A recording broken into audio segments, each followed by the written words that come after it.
Start करेंगे आपका chapter number 3 की यूनिट नंबर 1। और यूनिट नंबर 1 किसकी? आपकी थ्योरी ऑफ प्रोडक्शन, जो हमारी लास्ट वर्किंग डे से कंटिन्यू चल रही है। ठीक है, आज हम किसको लेके बात करने वाले हैं?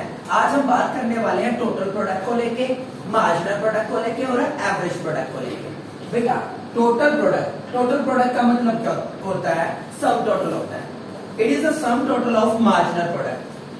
जितना भी आपने मार्जिनल प्रोडक्ट बनाया होगा, यानी किसी भी आपने एडिशनल फैक्टर्स को, फिक्स फैक्टर को वेरिएबल फैक्टर्स के साथ कॉम्बिनेशन करके जो भी आपने पर यूनिट प्रोडक्शन किया होगा, उन सभी यूनिट का जो आपने सम टोटल किया, उसके एग्रीगेशन को आप क्या बोलते हो? Total product. बेटा टोटल प्रोडक्ट के लिए हमेशा आप याद रखना, आपको फैक्टर ऑफ प्रोडक्शन का सहारा लेना पड़ता है, क्योंकि आपके दो टाइप के फैक्टर्स आपको देखने को मिलते हैं। एक होते हैं आपके फिक्स फैक्टर और एक होते हैं आपके वेरिएबल फैक्टर्स। फिक्स फैक्टर्स कौन से होते हैं? वो फैक्टर जिनके ऊपर प्रोडक्टिविटी के दौरान कोई भी अमेंडमेंट नहीं हो सकते। और वेरिएबल क्या होता है? जो प्रोडक्शन के अकॉर्डिंग अपने आप को फ्लक्चुएट कर सकते हैं, लाइक लेबर।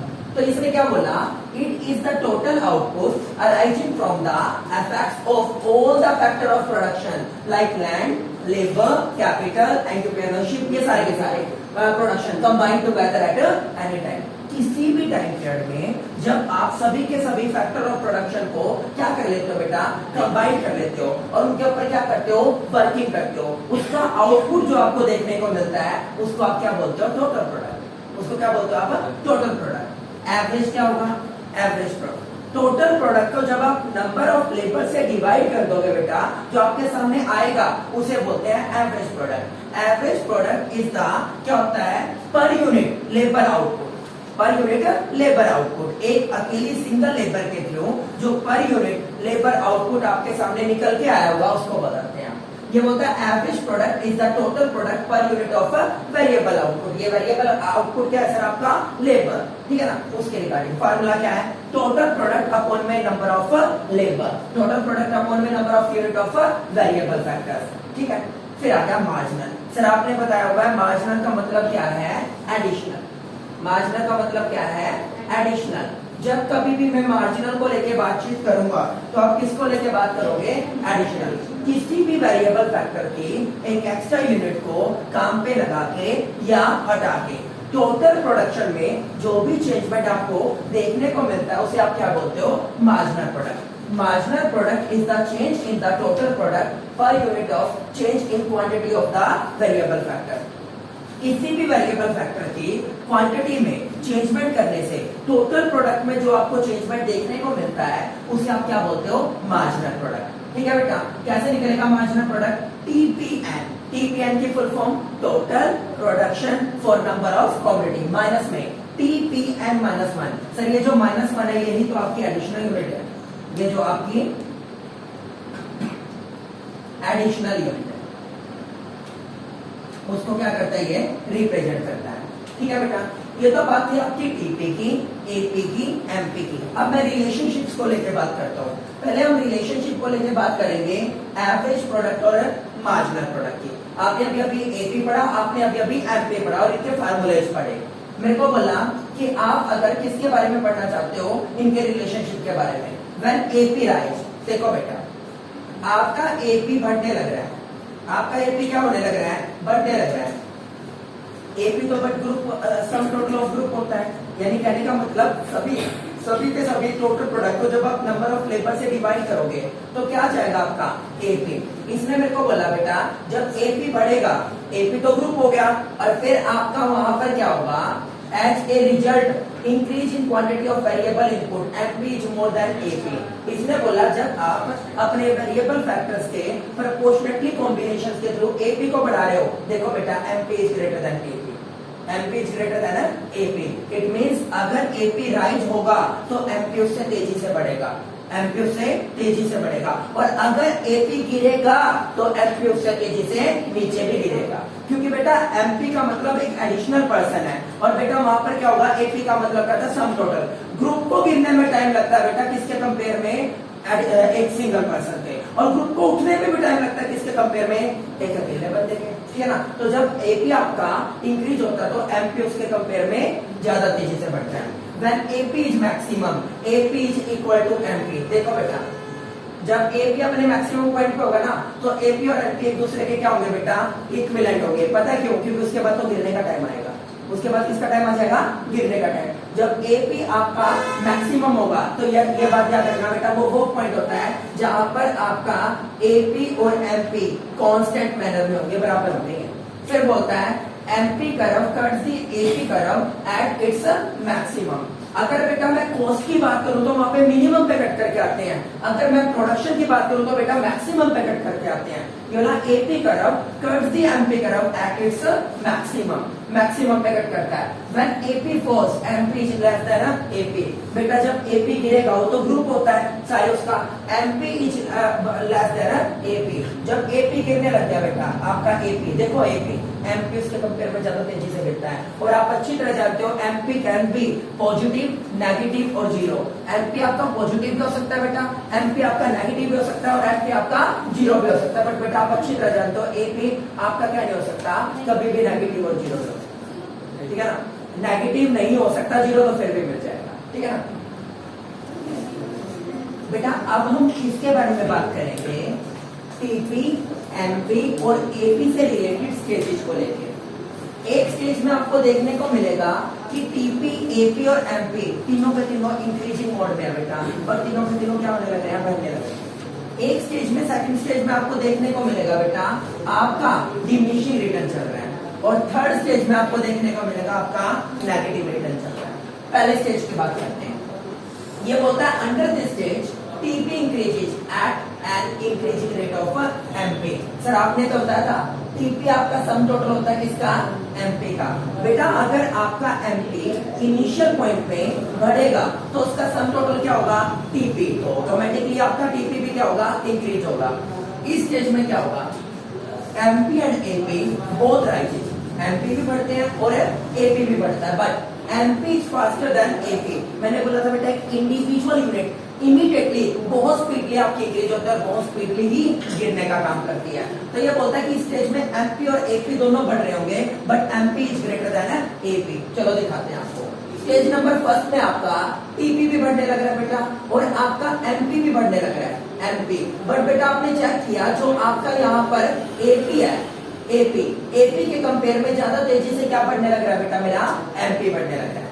बट एपी भी रहा है, but MP is greater than AP. देखो एपी कहां से निकला, यहां से, और एमपी कहां से निकला, यहां से। तो ज्यादा तेजी से क्या बढ़ रहा है, एमपी बढ़ने लग रहा है फर्स्ट स्टेज में।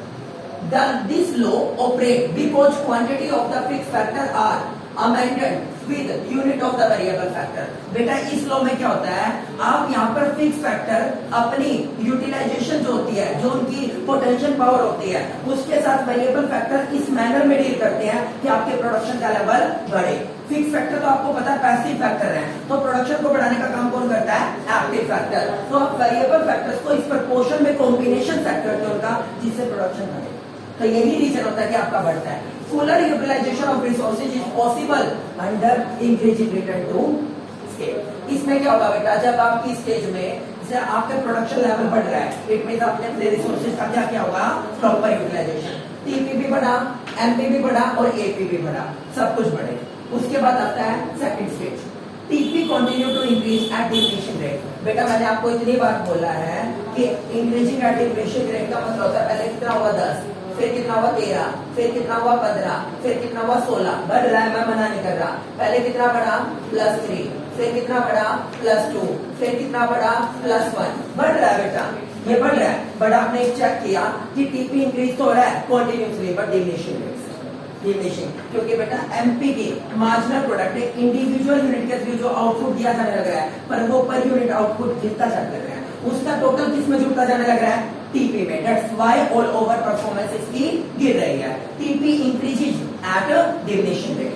फिर होता है because any further combination of the fix factor with a variable factor after stage 1 start giving diminishing. Stage 1 में आपने बेस्ट कॉम्बिनेशन बनाया, आपने रिसोर्सेज का प्रॉपर यूटिलाइजेशन किया, आपका प्रोडक्शन बढ़ गया। बस स्टेज 1 के बाद जब स्टेज सेकंड आती है बेटा आपका प्रोडक्शन क्या होने लग जाता है, गिरने लग जाता है। फिक्स फैक्टर के साथ वेरिएबल फैक्टर्स का जब आप क्या करते हो, कॉम्बिनेशन सेट करते हो ना यहाँ पे, तो बेटा वहां पे प्रोडक्शन क्या हो जाता है, डिमिनिशिंग रिटर्न उसका स्टार्ट हो जाता है। तो बेटा यहाँ पे क्या बोलता है वो, ये बोला डिमिनिशिंग रिटर्न आपका स्टार्ट हो गया। डिमिनिशिंग रिटर्न के स्टार्ट होने का मतलब आपने क्या किया, यहाँ पर जो मार्जिनल प्रोडक्शन था वो क्या होने लग गया, एमपी गिरने लग गया। उसके गिरने की वजह से टीपी भी क्या हो गया बेटा, गिरना स्टार्ट हो गया। बट ये तो नेगेटिव पे जाएगा, वो पॉजिटिव सेंस में रहेगा। फिर आ गया आपका stage of negative return. TP start decline because of MP is negative. जब आपका एमपी नेगेटिव मोड में आ गया, ये क्या है बेटा, इसका नेगेटिव सेंस, तो बेटा आपका जो टीपी है वो कंटिन्यूअसली डिक्लाइन मोड में आ जाएगा। पहले इंक्रीजिंग विद, सेकंड स्टेज में क्या बोला, इंक्रीजिंग विद डिमिनिशिंग रेट। अब क्या बोल रहा हूं, diminishing rate, decreasing with diminishing rate, ये आ जाता है आपका। Under this stage due to the constancy of the fix factor along with increase in variable factor. It means आपने फिक्स फैक्टर के साथ अननेसेसरी वेरिएबल फैक्टर्स को बढ़ाते चले गए, बढ़ाते चले गए, बढ़ाते चले गए, बट बेटा उनका कोऑर्डिनेशन लेवल नहीं बढ़ पाया। एक हेक्टेयर जमीन में आपको 5 लेबर या 7 लेबर लगा दी थी, आपने लगा रखे 15, आप सोचते प्रोडक्शन बढ़ेगा, नहीं, वो प्रोडक्शन कम होगा ड्यू टू पुअर कोऑर्डिनेशन। वो कोऑर्डिनेशन सेट नहीं हो पा रहा उनके बीच में। ठीक है, आपकी क्या हो रही है, मिसअंडरस्टैंडिंग क्रिएट होने लग रही है। उस बॉन्डिंग की उसकी कमी की वजह से आपका प्रोडक्शन बेटा स्टेज नंबर 3 में कम हो जाता है। और बेटा यहाँ पर वो करने के बाद ना वो क्या होने लग जाता है, गिरने लग जाता है। टीपी क्या होने लग जाता है, गिरने। जब आपका नेगेटिव होगा ना एमपी, तो टीपी क्या कर देगा, कंटिन्यूअसली डिक्रीज होगा। किससे, डिमिनिशिंग रेट से। किससे बेटा, डिमिनिशिंग रेट से। स्टेज नंबर 1 में क्या बढ़ा, एपी टीपी एमपी तीनों क्या है, पॉजिटिव, और बेटा इंक्रीजिंग रेट से बढ़ रहे हैं। सेकंड स्टेज में क्या पढ़ा आपने, आपका जो टीपी है वो क्या होगा बेटा, इंक्रीज होगा, बट डिमिनिशिंग रेट से, बट डिमिनिशिंग, क्योंकि बेटा वहां पे आपका एमपी क्या हो रहा है, डिक्लाइन मोड में। तीसरे वाले में एमपी क्या चला गया, नेगेटिव। क्या चला गया बेटा, नेगेटिव। जब तीसरे वाले में एमपी नेगेटिव चला गया तो टीपी डिक्रीज होगा डिमिनिशिंग रेट से। इससे बेटा डिमिनिशिंग। ये 3 केसेस है जो आपको पेपर में क्वेश्चन में देखने को मिल सकते हैं, जिसके रिगार्डिंग हम स्टडी करते हैं। ठीक है बेटा, अब हमने बात की थी बेटा एक तो शॉर्ट रन की और एक लॉन्ग रन की, याद है। शॉर्ट रन वो टाइम पीरियड होता है जिसमें आपके सभी फैक्टर्स क्या होते हैं बेटा, ऑलमोस्ट फिक्स्ड होते हैं। सिर्फ और सिर्फ आप अपने वेरिएबल फैक्टर्स में इंक्रीमेंट करके प्रोडक्टिविटी को बढ़ा सकते हो। बोला था या नहीं बोला था, वो होता है आपका कौन सा, शॉर्ट रन। शॉर्ट रन में बेटा आपको अगर प्रोडक्शन को बढ़ाना है तो किसके ऊपर डिपेंडेंसी रखनी पड़ेगी, वेरिएबल, और वो कौन है, लेबर। तो बेटा वहां पे क्या देखने को मिला, रिटर्न टू अ फैक्टर। क्या देखने को मिला, रिटर्न टू अ फैक्टर। अब मैं बात करता हूँ लॉन्ग रन। लॉन्ग रन वो टाइम पीरियड होता है जहां पर सभी फैक्टर्स क्या होते हैं बेटा, वेरिएबल। सभी फैक्टर्स में इक्वल प्रोपोर्शन में आप इंक्रीमेंट करके और इक्वल प्रोपोर्शन में चेंजमेंट करके प्रोडक्टिविटी को बढ़ा सकते हो। यहाँ पे क्या देखने को मिलेगा, रिटर्न टू ए स्केल। और बेटा यहाँ पे क्या आएगा, लो ऑफ, वहां पे क्या था, शॉर्ट रन में law of variable proportion. Long run में क्या देखने को मिलेगा, लो ऑफ कांस्टेंट प्रोपोर्शन। क्या देखने को मिलेगा, लो ऑफ कांस्टेंट प्रोपोर्शन। समझ लो मेरी बात को। अब हम इसकी रिगार्डिंग बात करते हैं। Return to escape. It occurs where are all factor of production are variable. क्या आप मेरी बात से सहमत हो बेटा, बट आप किसकी बात करो, कैपिटल की, लेबर की, या किसी भी अनदर फैक्टर्स की, वो सभी के सभी वेरिएबल फैक्टर होते हैं। कांस्टेंट रिटर्न टू एस्केप ये बोलता है कि आपका जो आप क्या करते हो, फिक्स्ड और वेरिएबल फैक्टर्स जो थे, इसमें तो सभी के सभी किसमें कंसीडर होंगे, वेरिएबल फैक्टर। जो भी आपने फिक्स्ड और वेरिएबल फैक्टर का कॉम्बिनेशन सेट किया है, ईच एंड एवरी सेगमेंट में जो प्रोडक्शन का लेवल होगा वो कांस्टेंट रहेगा। क्या रहेगा बेटा, कांस्टेंट। इसका मतलब आपका प्रोडक्शन सिमिलर कांस्टेंट पैटर्न में क्या होने वाला है, बढ़ने वाला है। इसका क्या कहना चाहते हो सर आपको, 5, 10, 15, 20, 25। अगर बेटा ये आपका टीपी होगा तो एमपी निकालने के लिए मैंने क्या किया, 5 माइनस, फिर 5, फिर 5, फिर 5, फिर 5। समझ रहे हो बेटा। इसका मतलब क्या होता है कि आपका जो एमपी होगा बेटा वो कांस्टेंट मैनर में क्या होगा, बढ़ने लग रहा है। इसको बोलते हैं आप constant. Increasing return to scale, बेटा जब आप फिक्स फैक्टर के साथ वेरिएबल फैक्टर्स को क्या कर रहे हो, कॉम्बिनेशंस में ले रहे हो, और जो आपने बेस्ट कॉम्बिनेशन सेट किया है, इनिशियली आपका बेटा प्रोडक्शन लेवल क्या हो जाता है, उस कॉम्बिनेशन से बढ़ जाता है। क्या हो जाता है, बढ़ जाता है। 5 से 10 मत करना बेटा, 5 से 10 करने के बाद क्या कर दिया, 25, फिर क्या कर दिया, 40। इस तरह स्टार्टिंग में क्या होगा, प्रोडक्शन बढ़ेगा, उसको बोलते हैं इंक्रीजिंग। और डिक्रीजिंग में क्या होगा, आपका फैक्टर्स में पुअर कोऑर्डिनेशन की वजह से आपका प्रोडक्शन बढ़ने की वजह क्या हो जाता है बेटा, कम हो जाता है, उसको बोलते हैं decreasing return to a scale. ठीक है ना। इसमें क्या था, a प्लस में b जो फैक्टर्स का होगा ग्रेटर देन 1, इसमें क्या जाएगा बेटा, लेस देन 1, और उसमें क्या होगा, इज इक्वल टू 1। समझ रहे हो बेटा। ये था आपका लॉन्ग रन से रिलेटेड आपके जो रिटर्न टू स्केल के पॉइंट थे, कांस्टेंट, इंक्रीजिंग और डिक्रीजिंग। अब हम चलते हैं इस चैप्टर के लास्ट पॉइंट की तरफ। बेटा अब हम इस चैप्टर का लास्ट पॉइंट डिस्कस करने वाले हैं, ठीक है। और वो पॉइंट क्या है, प्रोडक्ट ऑप्टिमाइजेशन। एक होता है बेटा कॉस्ट मिनिमाइजेशन और एक होता है प्रोडक्ट ऑप्टिमाइजेशन। अब साफ सी बात है, प्रोड्यूसर को क्या करना है, प्रोडक्शन करना है। अगर उसको प्रोडक्शन करना है तो उसको ये डिसाइड करना पड़ेगा कि मेरे लिए बेस्ट मैनर क्या रहने वाला है, मुझे कितनी क्वांटिटी का प्रोडक्शन करना है जिससे मेरी पर यूनिट कॉस्ट, जिससे मेरी टोटल कॉस्ट क्या हो जाए बेटा, मिनिमाइज हो जाए और मेरा प्रोडक्शन क्या हो जाए बेटा, मैक्सिमाइज। हर किसी प्रोड्यूसर का जो मेन मोटिव होता है वो एक ही होता है, cost minimisation and profit maximisation and production maximisation. अगर प्रोडक्शन मैक्सिमाइजेशन होगा तो कहां पे जाएगा, सेल्स मैक्सिमाइजेशन। यहाँ पर मैं इसी के बारे में बात करता हूँ। वो बोलता है product optimization means deciding the combination of factor of production that would minimize the cost of product for a given output। अब बोलता है जो भी आपका गिवन आउटपुट है उसमें किस तरह आपको अपनी कॉस्टिंग को मिनिमाइज करना है और अपने प्रोडक्शन को क्या करना है, इंक्रीज करना है। उसके लिए अब आपको कॉम्बिनेशंस बनाने पड़ेंगे, फैक्टर ऑफ प्रोडक्शन। वो फैक्टर ऑफ प्रोडक्शन के कॉम्बिनेशंस जहां पर जिनके कॉम्बिनेशंस के हेल्प से आप प्रोडक्शन को मैक्सिमाइज और कॉस्ट को मिनिमाइज कर पाओगे और ऑल ओवर प्रोडक्टिविटी को इंक्रीज कर पाओगे, इसे बोलते हैं प्रोडक्ट ऑप्टिमाइजेशन। ठीक है, उसके बाद क्या बोलता है बेटा, वो आइसो पॉइंट्स। उसके बाद क्या बोलता है वो, आइसो पॉइंट्स। आइसो पॉइंट्स का मतलब क्या है, it represent all those combination of input which are capable of producing the same level of output. अब सुनो बेटा क्या बोलता है, ये बोला कि आइसो पॉइंट का मतलब होता है एक जैसे। आइसो पॉइंट का मतलब क्या होता है, एक जैसे। बेटा आप अपने फैक्टर ऑफ प्रोडक्शन के कोई भी कॉम्बिनेशन बना लो, हर एक कॉम्बिनेशन से आपका जो प्रोड्यूसर होगा वो इंडिफरेंट होगा। इंडिफरेंट का मतलब उसको क्या मिलेगा, सिमिलर आउटपुट मिलेगा। हर एक कॉम्बिनेशन लेवल पर व्हाटएवर कॉम्बिनेशन ए हो, बी हो, सी हो, डी हो, डजंट मैटर, हर एक केस में बेटा जो प्रोडक्शन होगा वो क्या रहेगा, कांस्टेंट रहने वाला है। क्या रहने वाला है, कांस्टेंट। दैट्स व्हाई मैं इसे क्या बोलता हूं, iso point. It represents all those combination of input which are capable of producing the same level of output. ठीक है, the producer is indifferent to all combination of factor of production। ये सभी जगह क्या होता है बेटा, indifferent होता है। ठीक है, ये चीज करती है। फिर मेरे को क्या बोलता है, प्रॉपर्टीज ऑफ आइसो पॉइंट। बेटा आइसो पॉइंट कर्व हमेशा नेगेटिवली स्लोप्ड होती है, नेगेटिवली स्लोप्ड होती है। किसकी वजह से ये होती है negatively sloped, due to MRS. MRS का मतलब है बेटा, मैंने पहले भी आपको पढ़ाया है, मार्जिनल रेट ऑफ सब्स्टिट्यूशन। जो आपके फैक्टर्स हैं, जो आपने प्रोडक्शन फैक्टर्स यूज किए हैं, उनको आप कॉम्बिनेशंस में लेने वाले हो।